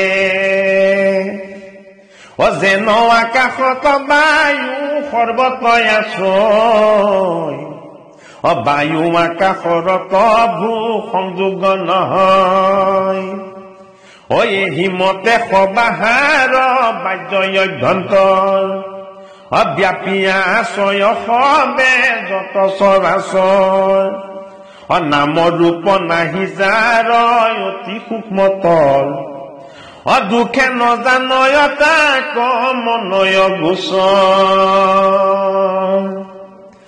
হে অভদ্ৰ সম্বন্ধে যে দূৰ আতিশয় অজ্ঞানীজনে সৰ্বদায়ে হৃদিতে দেখয় আচল তত্ত্বটো অৰ্জুনক বুজাই কৈ দিলে যে হে অৰ্জুন মই নিৰাকাৰ মই নিৰ্গুণ কিন্তু যিমান যত আকাৰ আছে সকলোবিলাক মোৰেই যত যিমান গুণ আছে সকলো গুণ মোৰেই কিন্তু এই সকলোবিলাক থকা স্বত্বেও বোলে কি যিদৰে যদিও এই আকাশখনত বায়ু থাকে বায়ুৱে আকাশক স্পৰ্শ নকৰে কিদৰে এই গুণবিলাকে আৰু এই আকাৰবিলাকে কি কৰিব নোৱাৰে মোক স্পৰ্শ কৰিব নোৱাৰে মই স্পৰ্শৰতী ভগৱান কৃষ্ণই ক্ষেত্ৰজ্ঞ বিভাগ যুগত তেওঁ যে সৰ্বত্ৰ বিৰাজমান হৈও তেওঁ যে ক'তো লিপ্ত হৈ নাথাকে তেওঁ যে নিৰ্লিপ্ত এই কথাটো অৰ্জুনক বুজাই কৈ দিছে এই কাৰণ স্বৰূপে ভিন্ন অনাহিকে ব্ৰহ্মৰ কাৰ্যৰূপে ভিন্ন দেখে হে যত চৰাচৰ যে কাৰণ ৰূপেৰে মই পৰম ব্ৰহ্ম আৰু এই ক্ষুদ্ৰ ব্ৰহ্ম জীৱ ইয়াৰ মাজত কোনো ভেদ নাই কিন্তু জীৱই কৰা কামবিলাক আৰু মই সেই বন্ধনৰ পৰা মুক্ত হৈ নিৰ্গুণ হৈ নিৰাকাৰ হৈ মই অচিন্ত অনন্ত আৰু অখণ্ডিত আনন্দিত হৈ থকাৰ মাজত যিটো পাৰ্থক্য এই অৰ্জুন এই ৰহস্য ভেদ কৰাটো কিন্তু বৰ জটিল একে সুবৰ্ণৰ যেন নানাই অলংকাৰ কাৰ্যৰূপে কংকন কোন হে দলমনিহাৰ যাৰে বুদ্ধি ভেদ থাকে বোলে তাক কহাৰ ভাঙিলে কুণ্ডল গুছে সুবৰ্ণ শেষাৰ বোলে মই কি মই সোণখিনি বোলে কি এই সোণখিনি স্বৰূপ মোৰ স্বৰূপ ঈশ্বৰৰ আত্মাৰূপী ধাতুৰে এই জগতত যি বনাব লগা হৈছে চব বনাই আছে এই গোটেই দেহবিলাক ভাঙি দিয়াৰ পাছত কি থাকিব মই আত্মা কৃষ্ণ সুবৰ্ণ হৈ ময়ে থাকি যাম তুমি সোণেৰে সৈতে আঙুঠি বনাইছা খাৰু বনাইছা মণি বনাইছা যি নবনোৱা কিয় সুবৰ্ণৰূপী জীৱ ঈশ্বৰৰ অংশ মই এই দেহটোৰ অৱসান হৈ যোৱাৰ পাছত কেৱল মইহে সত্য মইহে থাকি যাম বোলে কি মই হলো কাৰণ বস্তু এই জগত নিৰ্মাণৰ মূল আত্মাৰূপী তত্ত্বৰূপী এই ক্ষেত্ৰজ্ঞৰ যি আচল বস্তু শক্তি এই চৈতন্য সত্তা হলো মই কৃষ্ণ নিজে বোলে কি মোৰ যোগেদি সকলো নিৰ্মাণ হৈ আছে অথচ কোনেও নেজানে এই ব্ৰহ্ম ৰূপে সজে বিষ্ণু হে ৰূপ ধৰি পালে ৰুদ্ৰ ৰূপে সংহাৰক ৰয়ন্তকালে এ চন্দ্ৰ সূৰ্য বনিতাৰা বিদ্যুৎ আকাৰ যাহাৰ জ্যোতিৰ বলে কৰয় প্ৰকাশ অজ্ঞানৰে যে গাম্য নজানয় একোমতে অন্তৰ্যামী ৰূপে আছে সবাৰ হৃদিতে এ মুহূৰ্ত ভগতি যিটো কৰে সি ভাবে এ মুহূৰ্ত স্বৰূপ হৈ মহাপদ পাৱে এ ক্ষেত গৰজে পঞ্চ যত এ সংক্ষেপে তোমাক মই কহিলো সমস্ত। সাংখ্য যুগত তুমি যি ঈশ্বৰৰ অদ্বৈত জ্ঞান তুমি বুজি পোৱা নাছিলা হে অৰ্জুন, ত্ৰয়োদশ যুগত ক্ষেত্ৰজ্ঞ বিভাগ যুগত মই তোমাক বুজাই কৈ দিলো। বোলে কি তোমাৰ আৰু মোৰ মাজত পাৰ্থক্য এটাই। বোলে কি পাৰ্থক্য? তুমি ক্ষুদ্ৰ ব্ৰহ্ম, মই বিৰাট ব্ৰহ্ম। তুমি কাৰক, মই হলো কাৰণ, হয়নে? তুমি হলো নিমিত্ত, মই হলো চৈতন্য। তোমাৰ মোৰ মাজত মই পাৰ্থক্য ৰখা নাই, কিন্তু তোমাৰ অজ্ঞান অহংকাৰ আৰু অবিদ্যাৰ কাৰণেই মোৰ আৰু তোমাৰ মাজত তুমি সদায় পাৰ্থক্য দেখা। যেতিয়া তোমাৰ এই জড় দেহটো ইয়াত খহি পৰিব, আত্মাৰূপী কৃষ্ণ সনাতন সত্য বস্তু ময়েই হৈ যাম। আমাক কি বুজালে? যদিও আমি জীৱ, কিন্তু আমি ঈশ্বৰ। আমি বিষাদগ্ৰস্ত, দুখগ্ৰস্ত, আৰু আমি অহংকাৰ, ৰাগ দেশ এইবিলাকৰ কবলৰ পৰা আমি মুক্ত হৈ থাকিবলৈ যত্ন কৰিব লাগিব। সেই উপায়টোকে অৰ্জুনক দিছে। বোলে কি একান্ত চিত্তে তুমি মোক ভক্তি কৰা। মোক ভক্তি কৰাৰ লগে লগে তোমাৰ কি হব? অজ্ঞান অবিদ্যা অহংকাৰ এইবিলাক তোমাৰ পাৰ হৈ যাব। হে নামে ইদানি কহো তাৰ অজিমত বিকাৰ, অপুৰুষৰ প্ৰভাৱল এখন শুনাতাৰ। কৃষ্ণে বোলে আৰু ভেদ শুনিও অৰ্জুন, প্ৰকৃতি পুৰুষ যে অনাদি দুয়োজন। অনাদি ঈশ্বৰ সদা প্ৰণৱ মৰুময়, তাহাৰ শপতি মাত্ৰ অনাদি বোলয়। বিষয়ক পায়া ইন্দি হুয় বিকাৰ, গুণৰ ইচ্ছায়ে সুখ দুখ এটা। এ জন্ম মৃত্যু হৈয়া কৰে যাতায়ত গতি, এ সবাৰো কাৰণ কোনো জানিবা প্ৰকৃতি। এ যদ্যপি স্বৰূপে হুৱে অচেতন মায়া, এ তথাপি চৈতন্য হুৱে পুৰুষক পায়া। এ যদি বোলা জীৱ অধিকাৰ স্বৰূপ, সুখ দুখ ভোগে তাৰ ঘটে কেলমন। এ গুণে থাকি ইন্দি কৰ্ম প্ৰৱৰ্তয়তাৰ, এ মই কৰো বুলি জীৱে কৰে অহংকাৰ। অৰ্জুনক কথাটো ভেদ কৰি বুজাই কৈ দিলে। অৰ্জুন তুমি শুনা, মই অনাদি, মই অনন্ত, মই পূৰ্ণ ব্ৰহ্ম, মই পৰমানন্দ। মই জীৱৰ লগত চৈতন্য হৈ সদায় থাকো, কিন্তু জীৱই অহংকাৰ অবিদ্যা আৰু মোহৰ বন্ধনত পৰি মোক পাহৰি থাকে। মোক পাহৰাৰ লগে লগে তেওঁ কি হয়? অজ্ঞানৰ ফালে গতি কৰে।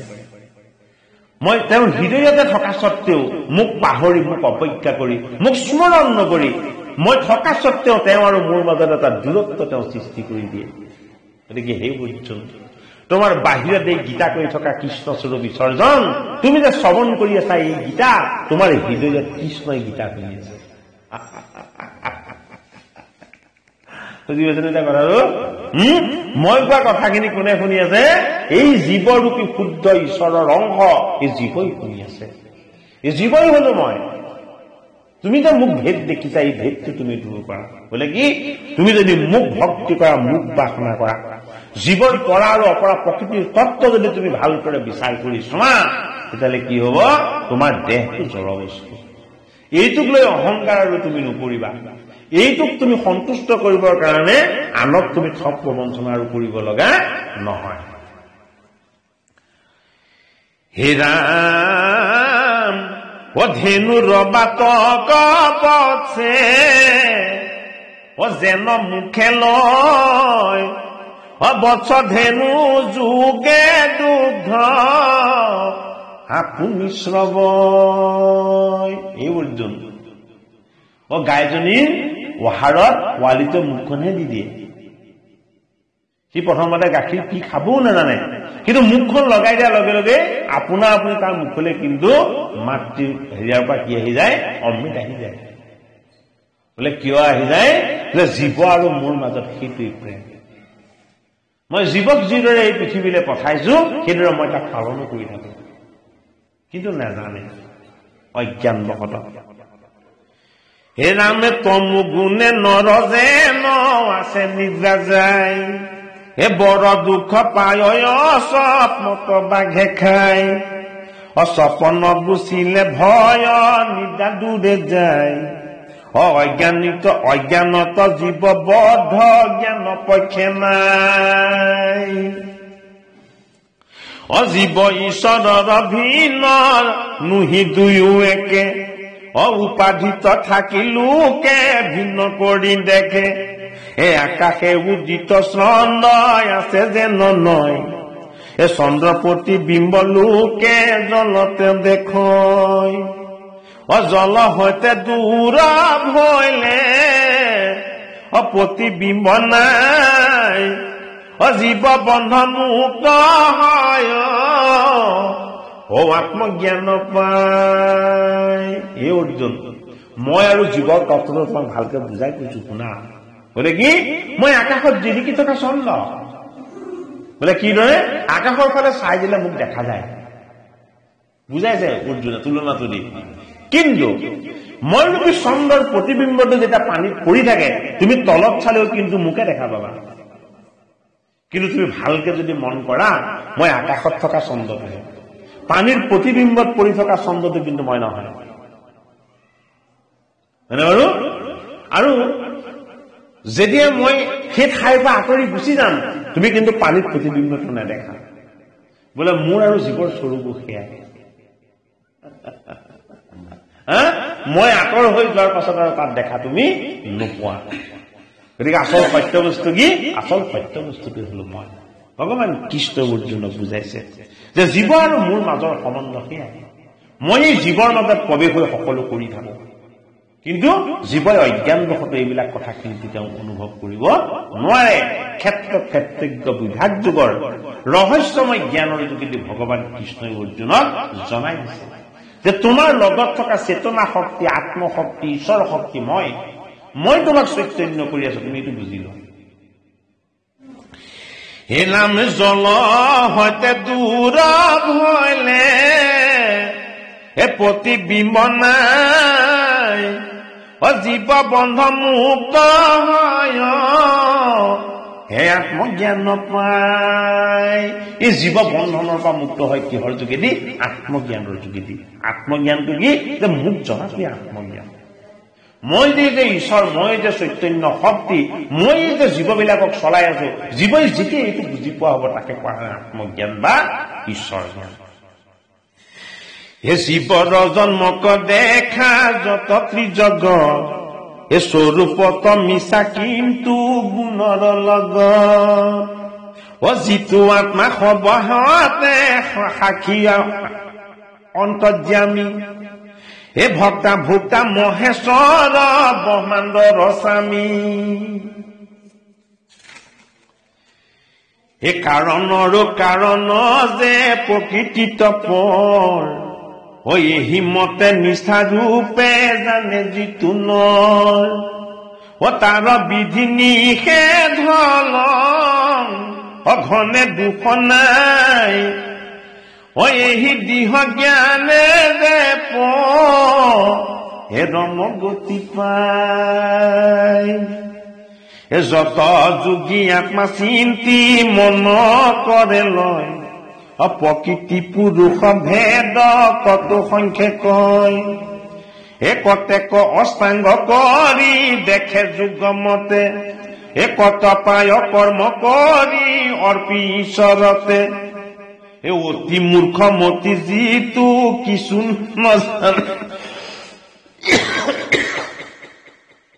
নজানয় তাহাৰ উপায় কহো যিমতে তৰয় যোগীজনে সাধনময় ঈশ্বৰ জ্ঞানৰ যোগেদি আত্মাৰূপী কৃষ্ণৰ লগত এক হৈ অখণ্ডিত আনন্দক মুখ লাভ কৰে এই অৰ্জুন কিন্তু এই যোগময় সাধনা ঈশ্বৰ তত্ত্বৰ আনন্দময় সেই পবিত্ৰ জ্ঞান সকলোৰে কাৰণে সম্ভৱ নহয় ভগৱান কৃষ্ণই অৰ্জুনক এই কথাটো বুজাইছে আৰু কি বুলি কৈছে যে কোনোবাজনে আকৌ মোক প্ৰাপ্ত কৰে কেনেকে সকলোখিনি মোক অৰ্পণ কৰি দিয়ে কায় বাক্য মন সকলো যি মোক অৰ্পণ কৰি দিয়ে সেইজনে মোক মোক পাই যায় কিয় পাই যায় মোক অৰ্পিত হোৱাৰ লগে লগে মই সন্তুষ্ট হৈ যাম মোক নেজানিলেও সেইজনে মোক পাই মোক জানিছে বুলি বুজিছে বুলি মই গম পাই যাওঁ আৰু যিজন অজ্ঞানী যিজনে একোৱেই নাজানে মোক অৰ্পণ কৰিবও নাজানে যোগ সাধনাও কৰিব নাজানে সেইজনে মোক কেনেকে পাই কৈছো যে অতি মূৰ্খ মতি যিটো কিছু নাজানয় তাহাৰো উপায় কহো যিমত কৰ যিজন অতি মোহমতি একোৱেই নাজানে অজ্ঞ সেইজনো উদ্ধাৰ হৈ যোৱাৰ উপায় আছে মই তোমাক এতিয়া তাকে কওঁ তুমি শুনা এ শ্ৰদ্ধা কৰি গুৰু সেৱা কৰিব নিবিৰ গুৰু উপদেশত বিশ্বাস কৰি থিৰ সদায়ে কৰিব মোৰ শ্ৰৱণ কীৰ্তন এহি মতে ভক্তি হোৱে অনন্য শৰণ যিজনে মোৰ বিষয়ে একো নাজানে সেইজনে গুৰুৰ পৰা মোৰ জ্ঞান ল'ব গুৰুৰ পৰা মোৰ ঈশ্বৰ জ্ঞান লাভ কৰি একান্ত চিত্তে গুৰু আৰু মোৰ মাজত পাৰ্থক্য নাইকিয়া কৰিম গুৰুৱে দিয়া ঈশ্বৰৰ জ্ঞানকে মোৰ পোৱাৰ ব্যৱস্থা বুলি ভাবি যিজনে একান্ত চিত্তে মোৰ যশ গুণ শ্ৰৱণ কীৰ্তন কৰিব সেইজন অজ্ঞানী কি হব মোক পাই যাব উদ্ধাৰ হৈ যাব গীতা শাস্ত্ৰই আমাক ত্ৰয়োদশ অধ্যায়ত দিছে আমাৰ যিটো ৰহস্য ভক্তি জ্ঞান এ মনে সেৱা সদা মোৰ পদৰা বিন্দক হিমতে সুখে সিটো তৰে সংসাৰক চতুৰ্থ পঞ্চম আৰু তৃতীয় অধ্যায় এই কৰ্মযোগ সমুদায় পঢ়িলো সাক্ষাৎ এই ষষ্ঠ অষ্টমত ধ্যান এই কহিলো প্ৰকাৰ সাংখ্য জ্ঞান মত খানি কহু পুনৰ্বাৰ স্থাৱৰ জংগম ৰূপে চৰাচৰ যত ক্ষেত্ৰ ক্ষেত্ৰ জ্ঞান হুৱে অজ্ঞানত যিমতে অজ্ঞানে থাকি সংসাৰত ৰৈ তাহাৰ প্ৰপঞ্চ কহিলো সমুদ্ৰাই আৰু আনন্দত যেন মতে পাৱৈ মোক এই দুয়োটা প্ৰকাৰ কহো তাক শুনিও ক এই সংসাৰত যত আছে স্থাৱৰ জংগম ঈশ্বৰ বুদ্ধিয়ে সবাহাটো হৈ বেশম যিটো দেখে আত্মৰূপে সবাহাটো স্থিত জানি ভূত দোহন কৰিবা কদাচিত পৰে দুখ পাইলে দুখ মানে আপোনাৰ সেইজন মুক্ত হুৱে জানিবা সাক্ষাৎ আৰু সংসাৰত প্ৰাণী যতে কোৱা চৈ প্ৰলয় কালত প্ৰকৃতিত হুৱে লয় সৃষ্টি কালে প্ৰকৃতিত হুৱয় বিস্তৰ শিক্ষা নিজানিব ভাব লভেনৰ যদি বোলা কৰ্ম কৰে গুণয় অনুক্ৰম বিষয়ত থাকি কি মতে হৈ বেশম প্ৰকৃতিৰো কাৰ্য জানি বাহাতি নিগুণ বিষয়ত পৰ্বত্ৰয় ইন্দ্ৰিলয় আপোন আত্মা কৰ্তা বুলি জানে যিটো নৰ সেহি শেষ বাত সমে সম হুৱে মুখ্য পৰ প্ৰকৃতিত আদি কৰি কাৰণ যতে ব্ৰহ্ম ভাৱ কৰি বাতে দেখে আপোনাতে দেখে পানী যত চৰাচৰ সবাতে দেখয় আপোনাকো নিৰন্তৰ যেহন আকাশ দেখা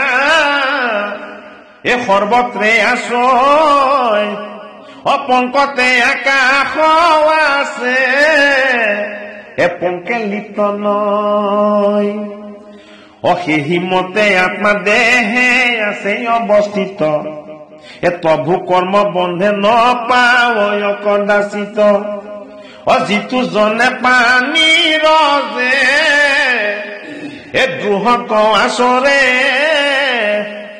কাটি মাৰি আপোনাৰ প্ৰাণ তৃপ্তি কৰে মাৰিয়া নৰক ভুঞ্জে অসুৰ জন্ম পায় পাছে ব্যাগে সৰ্প হৈয়া ফুৰে মাংস খায়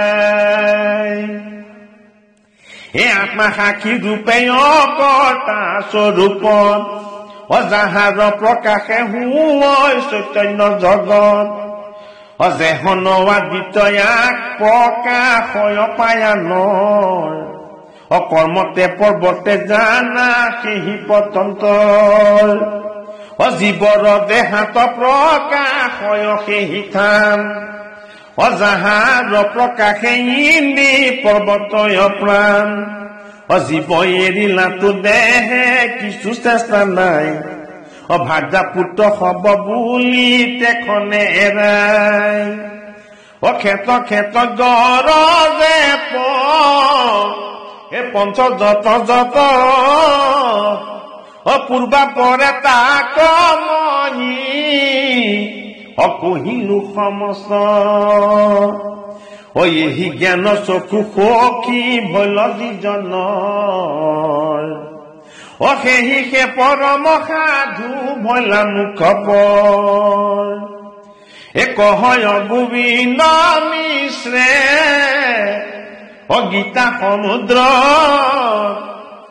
সাঙে লগৈলা তয়ো 10 অধ্যায়ত কিন্তু গুৰু চৰণ কনো কামনে ধৰি কৃষ্ণ চৰণৰ কৃপাৱাসে চাপিনো কাকৰি কৃষ্ণে আপোনাৰ মুখে কহিল গীতা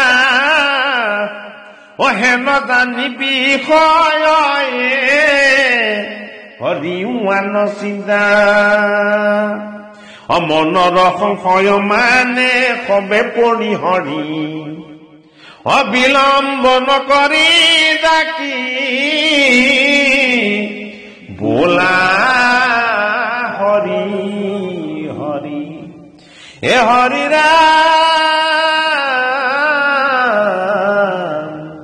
ৰাম ৰাম ৰাম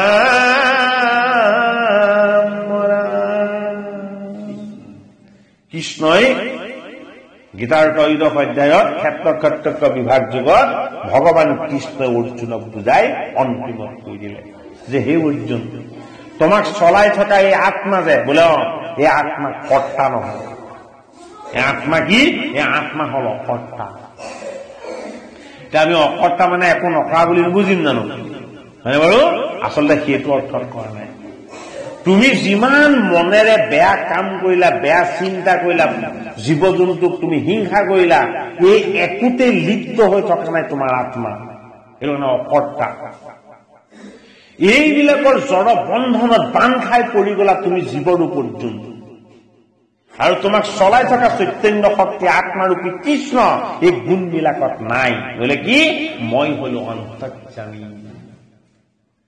মই সমস্তৰে হৃদয়ত বাস কৰি থাকি কোনে কি কৰিছে মেলিছে মই সাক্ষী হৈ চায়ে থাকো মই সেই কাৰক কাৰণ তোমাৰ পাপ তুমি কৰা বেয়া ভাৱ এইবিলাকৰ বন্ধনত কিন্তু মই পৰি নাথাকো বোলে কিয় মই সূৰ্যৰ দৰে মই যেতিয়াই ওলাই যাওঁ গোটেই জগত পোহৰ হৈ যায় আৰু যেতিয়াই মই লুকাই যাওঁ তেতিয়াই সকলো অন্ধকাৰ হৈ যায় এই পোহৰ আৰু এই অন্ধকাৰে কিন্তু মোক স্পৰ্শ নকৰে বুজি পালে কথাটো এই পোহৰ আৰু এই অন্ধকাৰে কিন্তু মোক স্পৰ্শ নকৰে যদিও দুইটা মোৰ পৰাই উৎপত্তি বোলে কিয় মই হলো অকৰ্তা মই কাৰণ বস্তু মোক একো গুণেই বান্ধিব নোৱাৰে সেইটো কাৰণে হে অৰ্জুন মোৰ ঈশ্বৰ তত্ত্বৰ জ্ঞান তুমি যদি লাভ কৰিবলৈ হয় তুমি নিজক জানা তুমি জীৱ এই তোমাৰ যিটো দেহৰ সুখৰ কাৰণে তুমি জীৱক হিংসা কৰিছা, দৃষ্টিত ভেদ ভাৱ আনিছা, এই প্ৰকৃতি জড় বস্তু।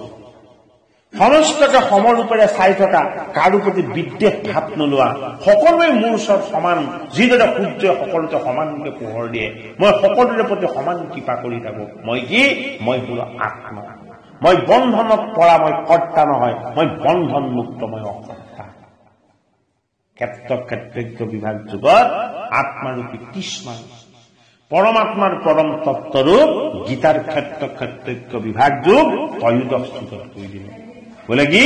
মই কৃষ্ণ কোনো বন্ধনত নপৰো, মই মুক্ত বন্ধন। বোলে তুমিও বন্ধনৰ পৰা মুক্ত হব লাগিব। কেনেকে মুক্ত হব লাগিব? তুমি একান্ত চিত্তে মোক ভক্তি কৰা, এই জগতৰ জীৱবিলাকক হিংসা নকৰিবা, এইবিলাক মোৰ স্বৰূপ বুলি উপলব্ধি কৰা। মানে এই প্ৰকৃতিখনক তুমি কি কৰা? প্ৰেম কৰিবলৈ ল'বা। যদিও প্ৰকৃতি জড়, এই প্ৰকৃতিক কিন্তু তুমি হিংসা নকৰিবা। এইবিলাকৰ স্বৰূপ কি? এইবিলাকৰ স্বৰূপত মই প্ৰকাশ হৈ আছো। মই আত্মা, মই কাৰক কাৰণ, আৰু মই গুণৰ পৰা মুক্ত। মই কৃষ্ণ।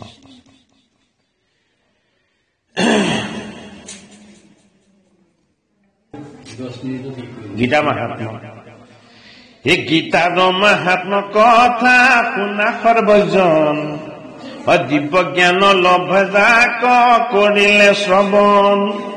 হে সুতক সম্বুদ্ধি ভুলি তন্তৰি কি গণ, গীতাৰ মাহাত্ম্য কথা কৈত পুধন। নাৰায়ণ ক্ষেত্ৰে সুক কৰিলে প্ৰচাৰ, কৃপা কৰি আমাক কহিও পুনবাৰ। হে সুত নিগদতি শুনি মুকৰি সিগন, গীতামৃত কোনে পাৰে কৰিবে বৰ্ণন। এই গুহ অৰ্থ বুজিবাৰ শক্তি আছে কাৰ, দেৱ ঋষি নজানয় মহাত্ম গীতাৰ। কিঞ্চিত জানয় মাত্ৰ কৃষ্ণ ধনঞ্জয়, যাজ্ঞ বল্ক ব্যাস আৰু শুক মহাশয়। কিঞ্চিতে জানিছিল। লেখ অংশ জানে মাত্ৰ আনন্দতজন, যিমতে শুনিলো কৰো সংক্ষেপে বৰ্ণন। গাভীৰ ৰূপী বেদ শাস্ত্ৰ শ্ৰীকৃষ্ণে দোহয়, বছৰ ৰূপ ধৰি তাক অৰ্জুনে পিয়য়। উদৰ ভৰিয়া দুগ্ধ খাৱে জ্ঞানী গণ, অৰ্জুনৰ আগে নিজে কহে নাৰায়ণ। জীৱৰ তাৰণ হেতু মাহাত্ম গীতাৰ, দৈৱকী নন্দন কৃষ্ণে কৰিল প্ৰচাৰ। এই সংসাৰ সাগৰে তৰি বাকজাৰ মন, গীতামৃত পান কৰি তৰা সেইজন। শুনে কিবা অভ্যাস কৰয় যিটোজন, দিব্য জ্ঞান লাভ কৰি হবে সিটোজন।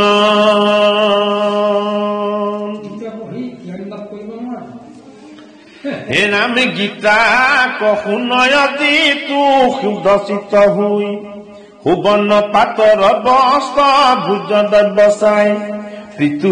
প্ৰীতি হেতু পৰমাত্মাক উচৰ্গা কৰিব, যথাযোগ্য পুঁজি বাচকক সন্তোষিব। সুবৰ্ণ সহিত বস্ত্ৰ দৈৱ দিব দান, বাচকৰ তুষ্টে প্ৰীতি হুৱে ভগৱান। সুত নিগদতি শুনি কৰি সিগন, অৰ্জুন আগত স্বয়ং কহে নাৰায়ণ। গীতা পাঠ শেষ ইটো পাঠ যে কৰিব, তেবে সে পাঠৰ ফল সিজন লভিব। গীতা পাঠ কৰি যদি মাহাত্ম নপঢ়ে, বিঠাতে সিজন গীতা পাঠ কৰি মৰে।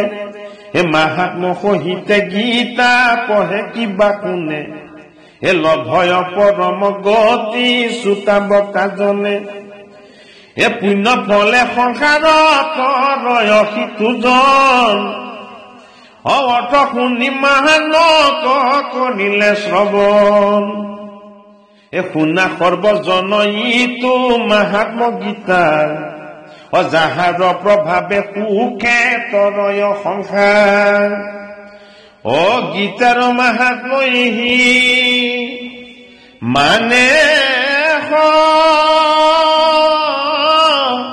মাপন হে হৰি হৰি বোলা সবে অবাক দগন হে হৰি হৰি ৰাম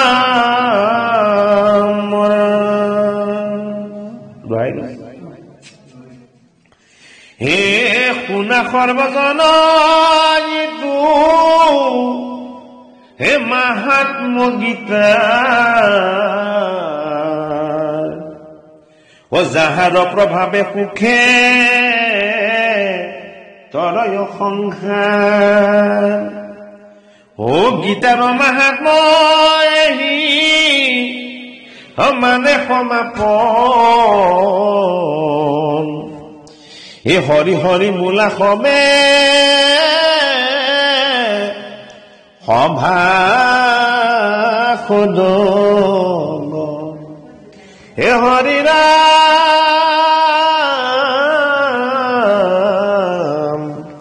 হে ৰাম ৰাম ৰাম হৰি